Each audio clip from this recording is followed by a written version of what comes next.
শুক্তিদিকে, শুক্তি সরকার। শুক্তিদির পরিচয় হচ্ছে দুহাত বাড়িয়ে এই সত্যিচুগুড়িকে উনি নিজের কাছে টেনে নিয়েছেন। শুক্তিদি আমাদের বহু দিনের শুভারম্ভ।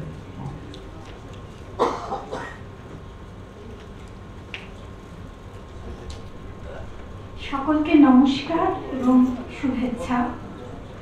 18 বছর বয়সটা একটা স্পর্ধার বছর বটেই, এবং টিনেজ কারোর পাশে আমার মতন সিনিয়র সিটিজেন সে কিছু বলবে, এবং সেই টিনেজাররা যে আমার বাড়িতেই আমি টিনেজার ছেলেমেয়েদের, যখন ছেলেমেয়েরা টিনেজ ছিল তারা যে খুব গুরুত্ব দিত তা নয়, এবং বরং বাতিলের খাতায় ফেলে দেওয়ার চেষ্টা।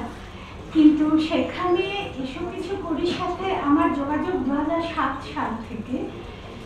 প্রথমে তো তাদের নানাবিধ অনুষ্ঠানের দর্শক হিসেবে, তারপর কিছু কিছু ক্ষেত্রে কি বলবো পৃষ্ঠপোষক হিসেবে, তারপরে এইভাবে চলতে চলতে এই 18 বছরে, মানে 2007-এর পর গত কয়েক বছরে, বছর দেড় দুই আমি সদস্য মনোনীত হয়েছি।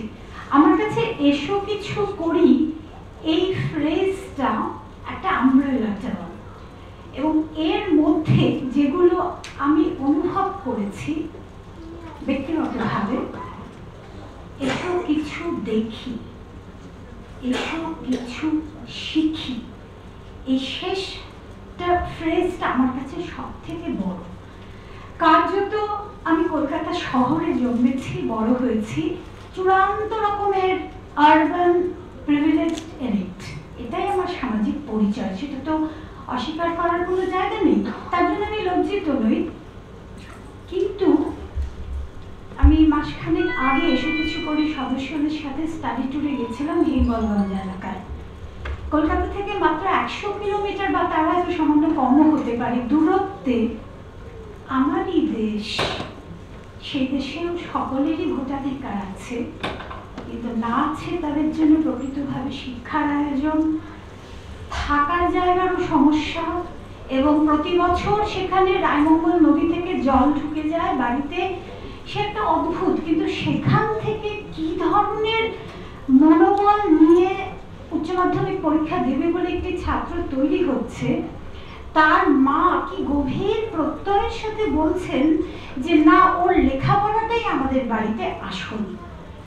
তো এগুলো তো শেখার বিষয়, এবং এগুলো আমাকে না আমার বয়সের কারণে বা শারীরিক নানা কিছুর কারণে, এবং চারপাশে যা কিছু চলছে, হতাশ বোধ করার যথেষ্ট কারণ আছে।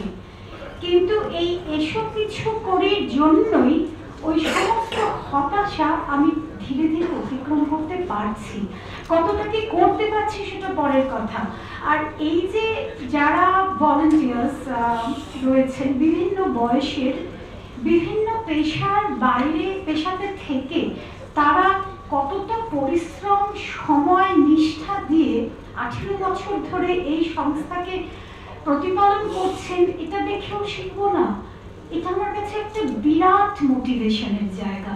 এবং প্রতিনিয়ত ওদের এখন নিয়মিত ওয়েবসাইট আছে, ওদের নিউজ লেটার আছে, আমি ফলো করার চেষ্টা করি, এবং সর্বদা নিজেকে অবহিত রাখার চেষ্টা করি যে হ্যাঁ সত্যি তো, সব কাজ সরকার করে দেবে, এও সে করে না, এইসব অভিযোগ এগুলো থাক, যা আছে থাক, কিন্তু এই তো এতজন লোক মিলে যে যেভাবে পারছে একনিষ্ঠভাবে চেষ্টা করছে, তার ফলটা কি সেটা আমরা কয়েকজন ছাত্রছাত্রীর মুখ থেকে নিজেরা শুনলাম। এরপরেও যদি হতাশ হই, মানে সেই মন আছে, এরপরে হতাশার জাস্ট কোনো জায়গা থাকতেই পারে না। আর এসব কিছু করে সূত্রে কিছু যাদের সাথে সরাসরি আমাদের যোগাযোগ হওয়া মুশকিল, আমরা এত সাধারণ, যেমন আমার মনে করতে পারছি সুন্দরবন মহাবিদ্যালয়ের অধ্যক্ষ একবার এদের অনুষ্ঠানে, হ্যাঁ আমি চিনতে পেরেছি, তিনি এখানে প্রধান অতিথি হয়ে এসেছিলেন। একবার প্রাক্তন পুলিশ কমিশনার গৌতম মোহন চক্রবর্তী এসেছিলেন প্রধান অতিথি হয়ে। তারা সমাজের, তাদের কি বলবো, যাদের জন্য এসব কিছু করি, অনেক কিছু করছে, ওই রকম যারা নানান প্রিভিলেজ থেকে বঞ্চিত, মানে একদমই আমাদের মতন নয়, তারা তাদের জন্য সবাইকে একত্রিত করে কি দারুণ দারুণ সব কাজ করে ফেলছেন।